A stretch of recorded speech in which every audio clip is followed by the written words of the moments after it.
Bonjour à tous, bienvenue à ce webinaire Enfance organisé par la Maison départementale des personnes handicapées de la Côte d'Or.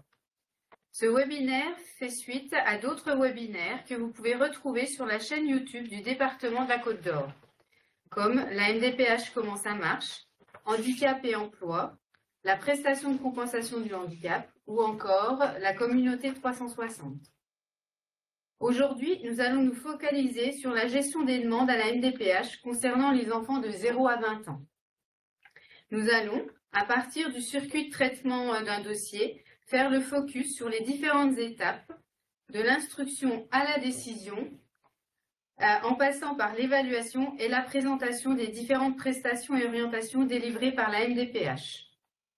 Nous aborderons également les suites et suivis de décision, en évoquant les voies de recours et la plateforme via trajectoire.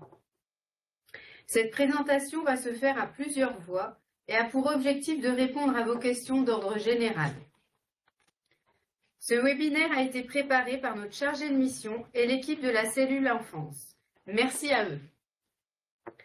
Cette équipe enfance est composée de 11 professionnels de métiers différents.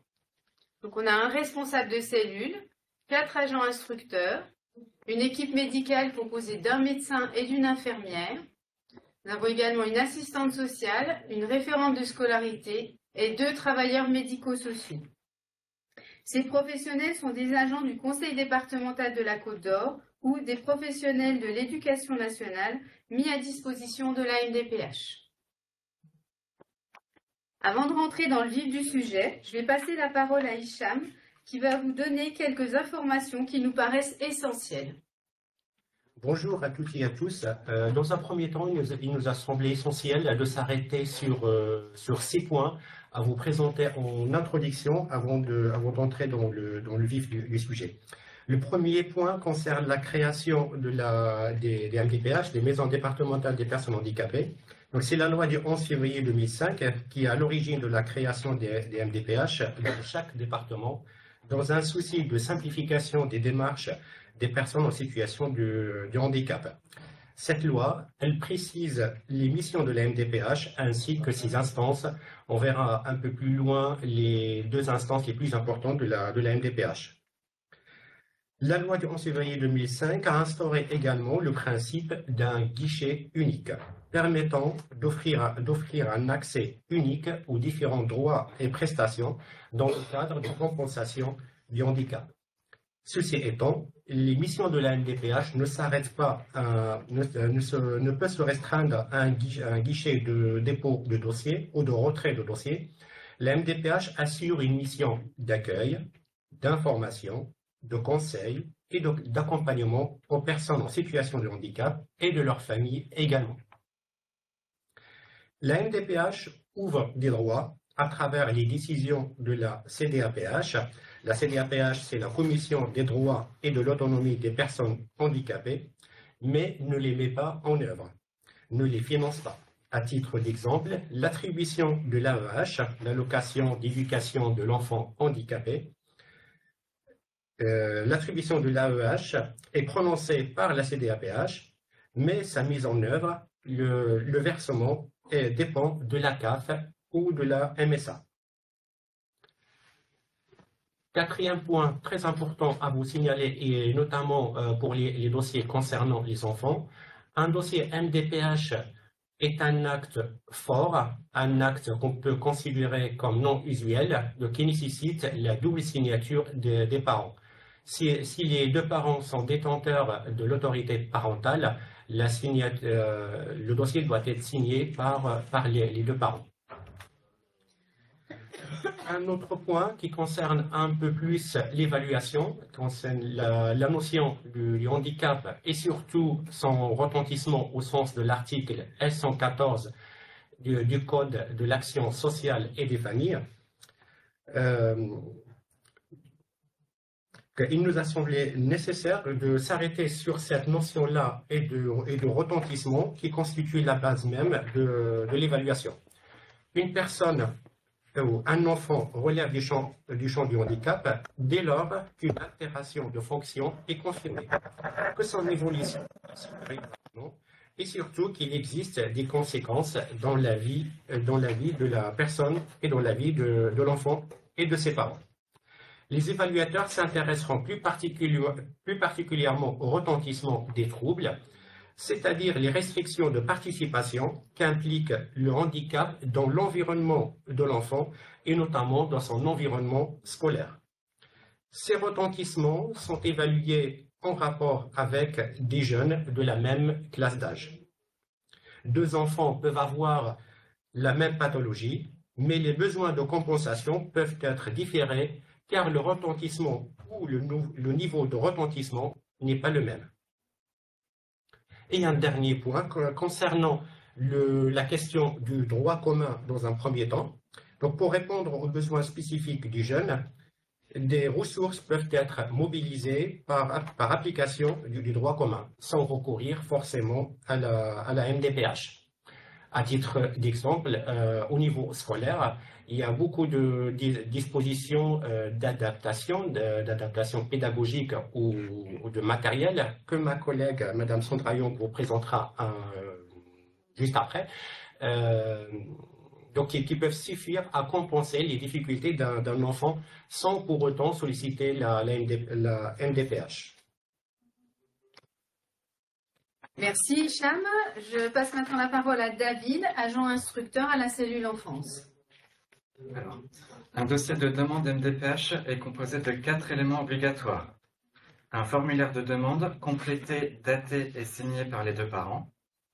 Un certificat médical de moins d'1 an, complété, daté, tamponné et signé par un médecin. Un justificatif de domicile. Une copie d'une pièce d'identité de l'enfant et des détenteurs de l'autorité parentale ou une copie du livret de famille. Un certificat médical peut être complété de manière dite simplifiée si et uniquement si c'est le même médecin que le précédent certificat médical qui le remplit. S'il manque un de ces 4 éléments, un courrier est envoyé aux représentants légaux pour demander le document manquant. Sans retour, le dossier passera en commission pour rejet pour irrecevabilité. Et à ces 4 éléments obligatoires, d'autres pièces complémentaires peuvent être requises ou fournies en lien avec la ou les demandes formulées par la famille. À titre d'exemple, un GEVASCO, première demande ou réexamen, est sollicité pour les demandes en lien avec la scolarité de l'enfant. Un bilan psychométrique de moins de 2 ans peut être demandé pour certaines demandes liées à une orientation scolaire ou vers un établissement médico-social. N'hésitez pas à nous fournir tout autre bilan ou compte-rendu qui pourrait nous aider à évaluer au mieux le dossier de l'enfant. Donc après l'instruction, l'étape suivante, c'est l'évaluation des demandes. Hicham. Alors, l'évaluation est assurée dans la plupart du temps par ce qu'on appelle des équipes pluridisciplinaires d'instruction. Ces équipes pluridisciplinaires font partie des différentes instances de la MDPH. Sa composition n'est pas forcément identique d'une MDPH à une autre. Les membres sont désignés par le président de la MDPH, qui nomme également un coordinateur ou une coordinatrice par EPI, à la fois sur le plan de l'évaluation, mais également qui va gérer toute la partie organisation. Ces EPI sont constitués par des professionnels de la MDPH, comme l'équipe médicale, l'enseignante référente, l'assistante sociale, entre autres, mais également par des experts externes qui dépendent de l'éducation nationale, qui peuvent dépendre des établissements. Il y a des psychologues de différents établissements, entre autres. Cette équipe d'évaluation, elle va prendre en considération le projet du jeune et de sa famille, le projet qui figure sur la demande, sur le CERFA, mais également sur la page 6 du GEVASCO. L'équipe pluridisciplinaire va prendre en considération le certificat médical, le GEVASCO et tous les autres bilans qui sont envoyés par la famille. Elle peut, dans certains cas, si elle le juge utile et indispensable, demander des pièces complémentaires ou des informations complémentaires, soit à la famille directement, soit aux différents partenaires qui gravitent autour qui accompagnent la famille. Une fois le dossier évalué, l'EPI va identifier les besoins du jeune et faire des propositions en réponse à ces besoins. Petite précision sur les EPI spécifiques enfance. Donc, il y a deux EPI, deux équipes pluridisciplinaires. Une équipe qui va gérer plus les demandes scolaires, les demandes de parcours scolaire, et une équipe spécifique aux demandes d'orientation vers des ESMS, établissements et services médico-sociaux, toujours en lien avec la scolarité. Les réponses peuvent être scolaires, médico-sociales, financières, avec au sein des cartes, ce qu'on appelle des cartes de mobilité inclusion. Ces propositions vont être envoyées aux familles dans le cadre d'un plan personnalisé de compensation. Donc, et les familles ont 15 jours pour remonter leurs remarques à la NDPH, à l'équipe pluridisciplinaire, soit elle est d'accord, partiellement d'accord ou pas d'accord, et auquel cas elle peut nous faire nos remarques qui seront prises en considération. Je vous propose de s'arrêter sur chacune de ces réponses, chacune des réponses possibles, en commençant par les réponses scolaires que Mme Young va vous présenter. Donc Sandra, elle est enseignante référente chargée du suivi de scolarité des élèves en situation de handicap en Côte d'Or. Elle maintient des liens réguliers avec les enseignants référents de secteur et pour prendre en compte les besoins des élèves. Alors pour mettre en œuvre l'école inclusive et favoriser l'autonomie des élèves à besoins éducatifs particuliers, la NDPH peut proposer des compensations pour une scolarité adaptée. Un élève peut être scolarisé dans son école de secteur accompagné d'une aide humaine, que l'on appelle une AESH, ou dans une orientation adaptée. Il s'agit des classes d'ULIS ou de SECPA qui permettent aux enfants d'être dans des classes à effectifs réduits avec des enseignants spécialisés. Ces orientations ne peuvent être prononcées que si au préalable des aménagements pédagogiques ont été mis en place par les enseignants de la classe et qu'ils n'ont pas permis à l'élève de progresser réellement, suffisamment en tout cas. La scolarité peut aussi se faire au sein d'une unité d'enseignement pour des enfants qui ont un besoin d'accompagnement plus global. Voilà. L'orientation en SECPA, elle se fait après l'école élémentaire. Les élèves, elle s'adresse à un public d'élèves en grande difficulté scolaire. Ces élèves peuvent suivre à partir de la 4e et de la 3e des ateliers qui vont leur faire découvrir des champs professionnels. Ça va leur permettre de construire leur projet d'orientation. La scolarité en ULIS, alors il faut savoir qu'il existe de nombreuses classes d'ULIS très différentes, donc je ne vais pas toutes vous les présenter parce qu'elles sont trop nombreuses. Alors ça s'explique par le fait que ça dépend de l'âge de l'enfant, il y a des ULIS dès la maternelle et ça va jusqu'au lycée. Et c'est aussi par type de handicap. Voilà. Ce qu'il faut retenir de la scolarité en ULIS, c'est qu'on parle de scolarité à temps partagé. Les élèves vont être à certains moments au sein du dispositif avec le coordinateur qui va choisir de travailler les difficultés scolaires, par exemple en lecture. Un enfant qui est très en difficulté en lecture va rester au sein du dispositif pour travailler avec son enseignant. Et dans d'autres matières, il sera sorti de la classe, il ira dans d'autres classes avec des élèves de son âge. C'est ce qu'on appelle les inclusions. La scolarité, alors ça s'adresse aussi à un public qui est plus en retard scolairement que les élèves de cette part. La scolarité en unité d'enseignement, elle peut être au sein d'un établissement scolaire, et dans ce cas-là, on parlera d'une unité d'enseignement externalisée, ou elle peut se faire aussi au sein d'un établissement, et là, on parlera d'unité d'enseignement internalisée. Et donc, comme je l'avais dit, ça s'adresse à un public qui a besoin d'un accompagnement plus global que celui de la scolarité. Alors maintenant, je vais vous parler des compensations. Alors, il en existe deux, les AESH et le matériel pédagogique adapté. Alors, malheureusement, les informations qu'on va vous communiquer dans ce webinaire vont être amenées à évoluer prochainement. Donc, on va quand même vous présenter le système actuel, mais voilà, il faudra en retenir qu'en raison d'évolutions législatives actuelles, ça peut être amené à être modifié prochainement. Voilà.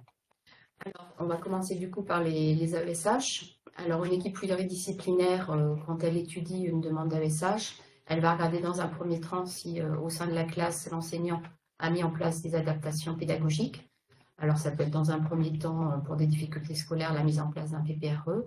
Si ce PPRE ne permet toujours pas à l'élève de progresser, le médecin scolaire peut aussi préconiser des adaptations dans le cadre d'un PAP ou d'un PAI s'il y a des troubles de l'attention ou des troubles des apprentissages. Si tous ces aménagements ne permettent toujours pas à l'enfant de progresser, une AESH peut être octroyée.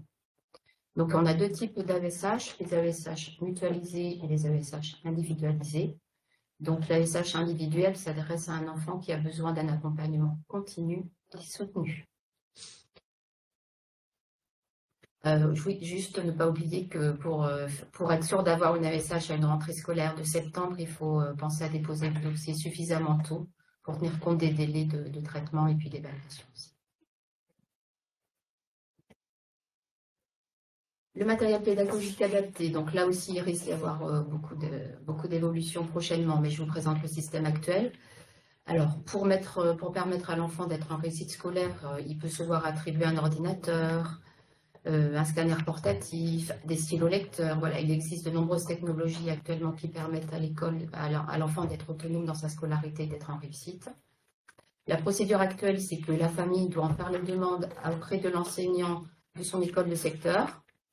Actuellement, il y a 2 équipes pluridisciplinaires annuelles au sein de la MDPH qui vont étudier ces demandes. Si la demande est évaluée de manière positive en équipe pluridisciplinaire, cela donnera lieu à une notification qui doit être signée par le président de la Commission des droits et de l'autonomie. Voilà. Ensuite, toutes les relations pour l'attribution du matériel concrètement, elle se fait entre l'enseignant référent de l'école de secteur et la famille. Merci Sandra. Hicham, est-ce que tu peux nous parler des établissements et services médico-sociaux? Alors, avant ça, je vais juste faire une petite slide. C'est un rappel concernant la question des transports. Même s'il ne s'agit pas là d'une compétence de la MDPH, il ne s'agit pas d'une orientation de la CDAPH, parce que c'est une compétence du conseil départemental, mais en lien direct avec la MDPH et l'évaluation. Le transport, le conseil départemental peut prendre en charge un transport vers un établissement scolaire, c'est-à-dire du domicile vers un établissement scolaire, à condition qu'il y ait un avis favorable du médecin de la MDPH. De façon pratique, la famille doit envoyer son dossier à la MDPH, à l'intention du médecin de la MDPH, qui va donner son avis, prenant en considération, bien entendu, les restrictions de l'enfant. Il va adresser son avis au conseil départemental, à la personne chargée de la gestion de ces demandes au sein du conseil départemental. Et c'est le conseil départemental qui a la compétence pour rendre une décision, une réponse favorable ou un rejet. Et c'est le conseil départemental également qui va préciser les modalités de cette prise en charge. Est-ce que c'est une prise en charge individuelle? Est-ce que c'est un transport collectif? Est-ce que c'est un remboursement sur la base de frais kilométriques? Voilà. Dans tous les cas, la décision revient au conseil départemental. Ce qu'il faut signaler, c'est que c'est un service gratuit pour les usagers, pour les enfants et leurs familles. Les dossiers sont téléchargeables sur le lien que vous voyez, qu'on va vous adresser. Alors, comme vous pouvez le constater, ce lien finit avec ET, mais il marche, ne vous inquiétez pas, donc il fonctionne très bien. Les dossiers pour la prochaine année scolaire, par exemple, sont téléchargeables et sont adressés à partir du mois de mai ou du mois de juin à la MDPH. Donc, après cette petite parenthèse concernant les transports, je vais vous parler des ESMS. Les ESMS, les établissements et services médico-sociaux, et plus spécifiquement pour les ESMS pour enfants et adolescents en situation de handicap, parce que les ESMS existent également pour les adultes. Donc, ces établissements sont des structures qui proposent un accompagnement personnalisé, adapté, un accompagnement thérapeutique et ou pédagogique. Ils proposent une prise en charge globale au regard, bien entendu, des besoins de l'enfant. Et cette prise en charge est assurée par une équipe pluridisciplinaire. Dans les ESMS, il y a des éducateurs, il y a des thérapeutes, des ergothérapeutes, des orthophonistes ou d'autres professionnels. qui sont soit des salariés propres à l'établissement, soit des libéraux qui travaillent avec les établissements. Cette prise en charge, elle peut être assurée en milieu ordinaire, c'est-à-dire au sein de l'établissement scolaire de l'enfant, ou encore au sein de la famille. Cette prise en charge, elle peut avoir lieu ponctuellement dans les locaux de l'établissement, mais ça reste du ponctuel. C'est ce qu'on appelle une prise en charge en CESAD. CESAD, c'est Service d'éducation spécialisé et de soins à domicile. La prise en charge, elle peut être également effectuée en semi-internat ou en accueil de jour, c'est-à-dire que la grande partie de la prise en charge dans ce cas est assurée au sein même de l'établissement. La scolarité est assurée dans ce cas dans les locaux de l'établissement médico-social. C'est ce qu'on appelle une unité d'enseignement, soit dans une classe gérée par l'établissement, mais au sein d'une école dite ordinaire ou classique. C'est ce qu'on appelle les EUE, les unités d'enseignement externalisées, et c'est ce que Sandra vous a présenté juste avant. Il existe différents types de catégories d'établissements. Il y a les dispositifs, donc je vais vous parler juste après des dispositifs. Il y a les IME, les instituts médico-éducatifs, là on est plus sur des orientations pour des enfants avec une déficience intellectuelle. On a les IEM, les instituts d'éducation motrice, donc avec une pathologie motrice. Les instituts d'éducation sensorielle, les IES, donc avec une déficience auditive et ou visuelle.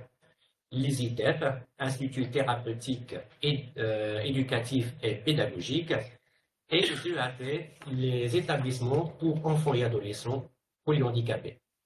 Je vais vous parler juste après également des PCPE, des pôles de compétences et de prestations externalisées.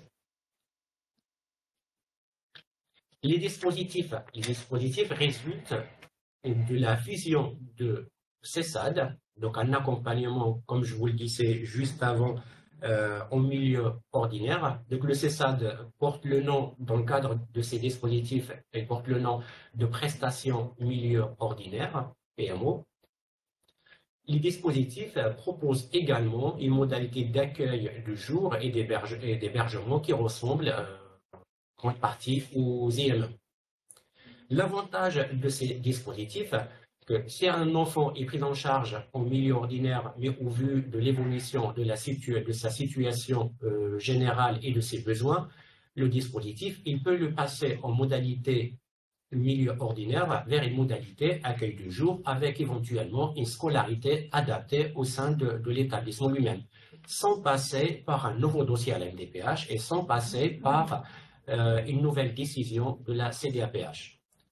Dans l'autre sens également, un enfant qui est orienté vers un accueil du jour, mais surtout que sa situation a évolué favorablement, l'enfant il peut basculer vers un accompagnement PMO, prestation milieu ordinaire, et de la même façon sans recourir à la MDPH et sans besoin de nouvelles notifications.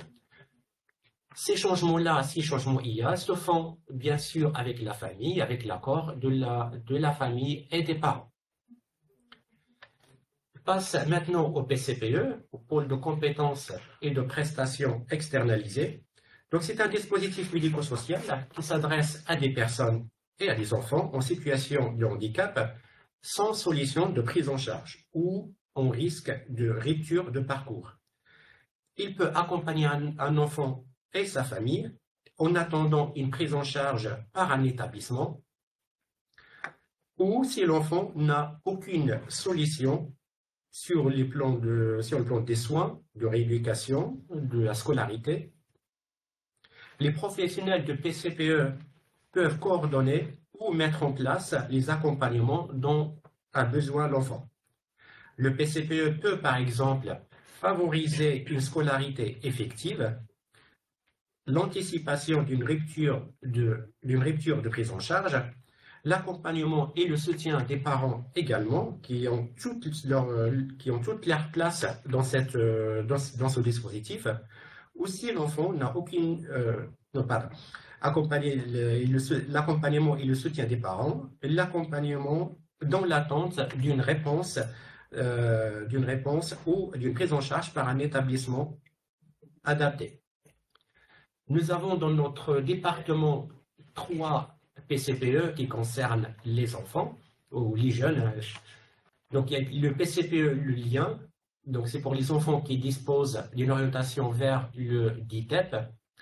Le PCPE interface, pour les enfants porteurs de TSA, troubles du spectre autistique, et le PCPE transition pour les enfants, pour les jeunes de 16 à 25 ans. Ce qu'il faut retenir, et c'est très important, c'est que les établissements sont organisés par agrément.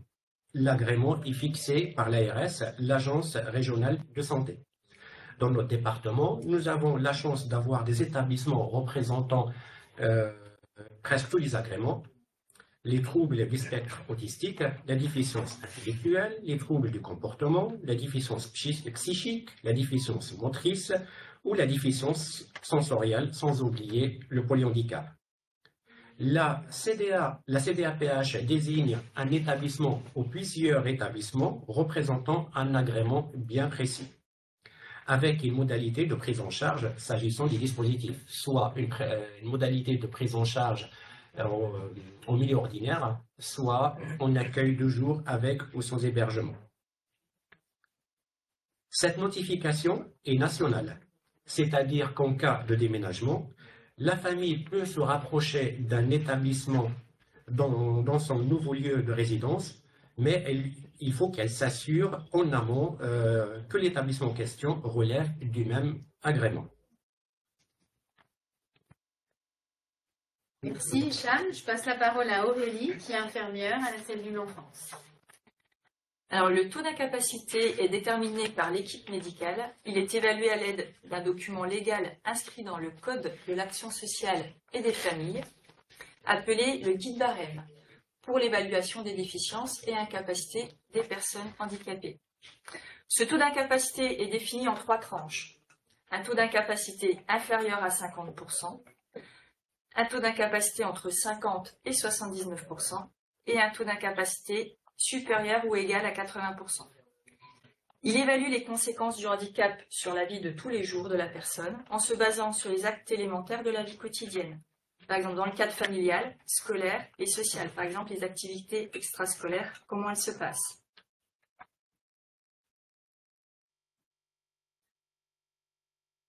Il y a également la prestation, les cartes mobilité inclusion. Donc, il y a 3 cartes. La CMI priorité, qui est accordée quand le taux d'incapacité est inférieur à 80% et la station debout est considérée comme pénible. Elle permet une priorité d'accès aux places assises et dans les files d'attente. Il y a également la CMI invalidité, qui est accordée quand le taux d'incapacité est supérieur ou égal à 80%. Elle permet une priorité d'accès aux places assises et dans les files d'attente, également de bénéficier de réductions fiscales et d'un droit de priorité pour les logements sociaux. Il y a également la CMI stationnement, qui est accordée quand le handicap réduit de manière importante et durable sa capacité et son autonomie de déplacement à pied. Elle permet d'utiliser les places réservées ou spécialement aménagées. Merci Aurélie. Maud, qui est assistante sociale à la cellule enfance, va nous parler de l'AEH et des compléments. Donc l'AEH est une prestation destinée à compenser les frais d'éducation et de soins apportés à un enfant en situation de handicap. Elle peut être complétée dans certains cas par un complément. Elle est versée par la CAF ou la MSA. Donc les conditions, c'est être âgé de moins de 20 ans, résider en France, avoir un taux d'incapacité supérieur ou égal à 80% ou un taux d'incapacité supérieur ou égal à 50%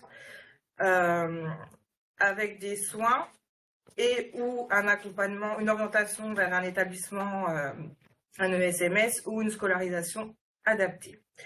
Le complément est attribué en cas de dépenses supplémentaires liées au handicap de l'enfant et ou lorsque le handicap impose la présence d'une tierce personne.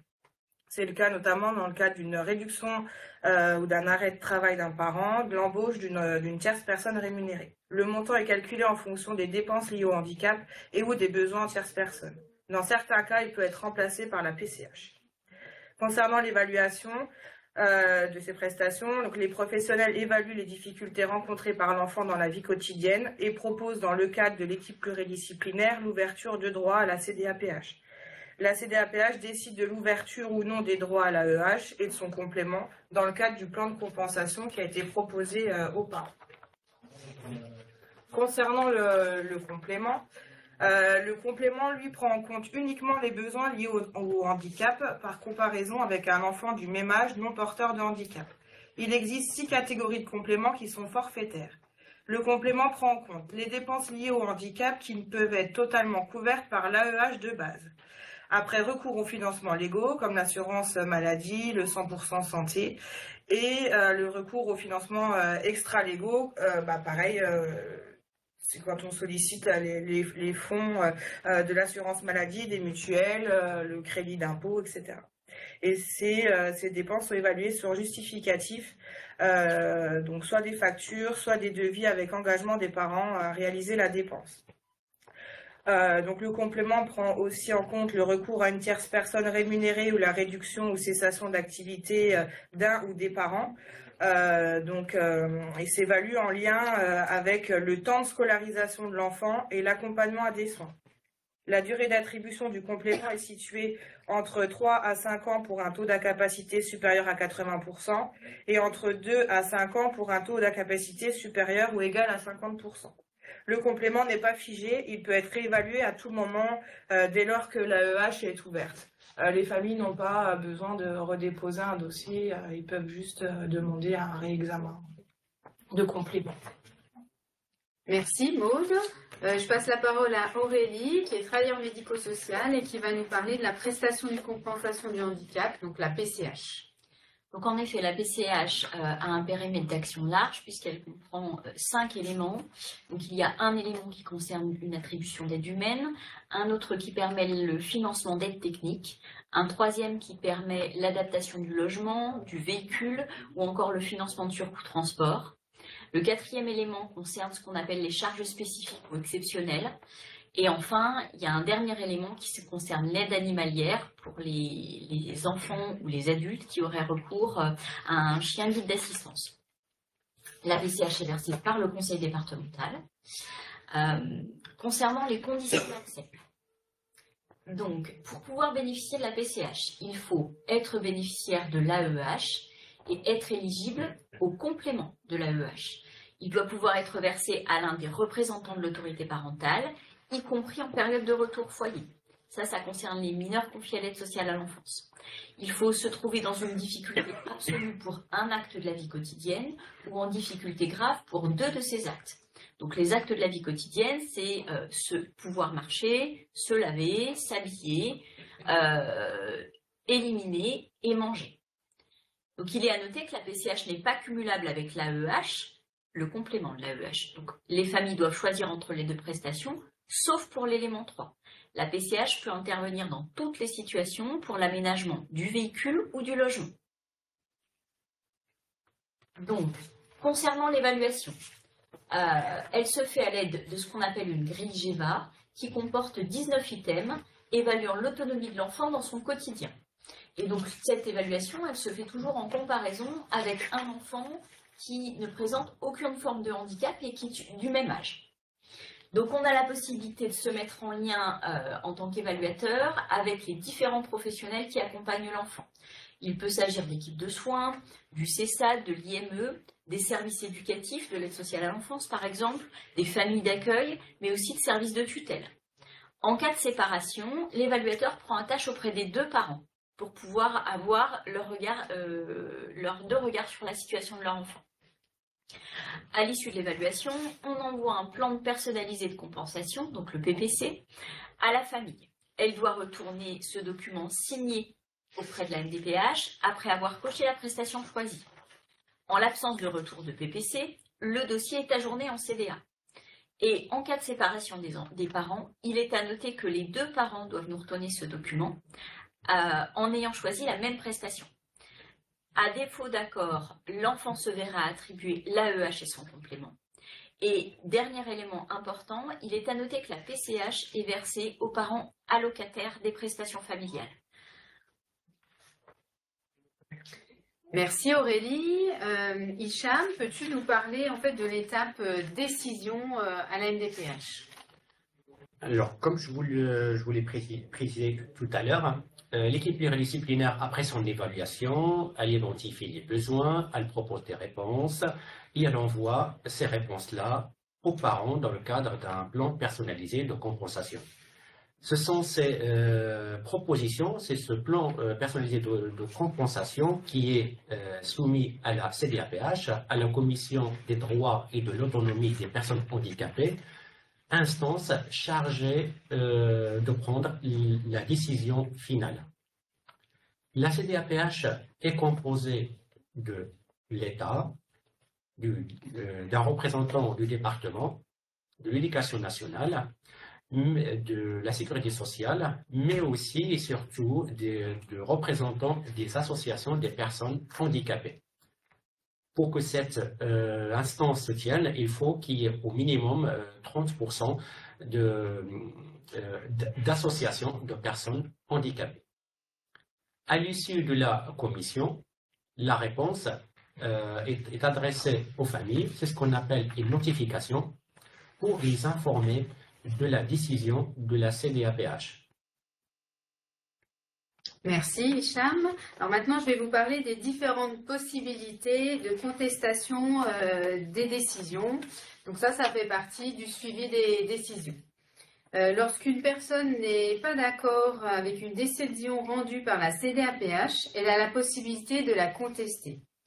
Elle peut le faire de différentes manières, soit par une demande de conciliation. C'est une demande qui est effectuée par courrier et donne à l'usager la possibilité de rencontrer des conciliateurs qualifiés pour échanger sur sa situation, avoir des explications et mieux comprendre là où les décisions prises par la CDAPH.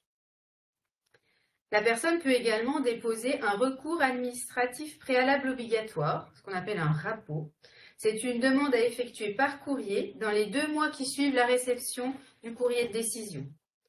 La personne doit indiquer ce qu'elle conteste et il lui est possible, et même fortement conseillé, d'étayer sa contestation avec de nouveaux éléments. Le dossier est alors réévalué et fait l'objet d'une nouvelle décision CDAPH. La MDPH a 2 mois pour répondre. Toutes les informations sur les voies de recours sont transmises avec le courrier de notification des décisions. Et pour votre information, l'engagement d'une procédure de conciliation ne remet pas en cause le droit de déposer un RAPO.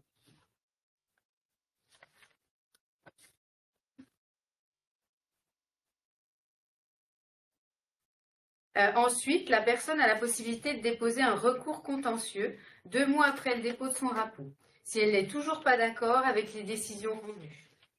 Elle peut saisir le tribunal judiciaire ou le tribunal administratif. Alors, le tribunal administratif, il est compétent sur les cartes mobilité inclusion stationnement, la RQTH et les orientations professionnelles, et le tribunal judiciaire pour toutes les autres prestations. La personne peut être représentée par un avocat. La MDPH est elle aussi représentée à chaque audience, donc par un membre de l'équipe médicale et un évaluateur, et peut également prendre appui d'un avocat. Donc voilà ce qui concerne les suites de décision de la CDAPH. Concernant le suivi de nos décisions, depuis 2020 et l'installation d'un nouveau système d'information MDPH, toutes les décisions d'orientation vers un établissement ou service médico-social sont importées sur une plateforme Internet sécurisée dénommée Via Trajectoire Personnes Handicapées. Ça permet aux établissements de connaître le nom des enfants ayant bénéficié d'une orientation dans leur établissement et d'avoir des informations administratives et médicales en vue d'une future admission. Parallèlement à cet import, nous tenons, en accord avec tous les établissements et services médico-sociaux de Côte d'Or, une liste d'attente.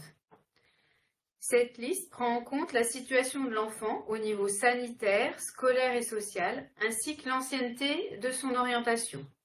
Ainsi, pour chaque enfant sont attribués des points de priorité.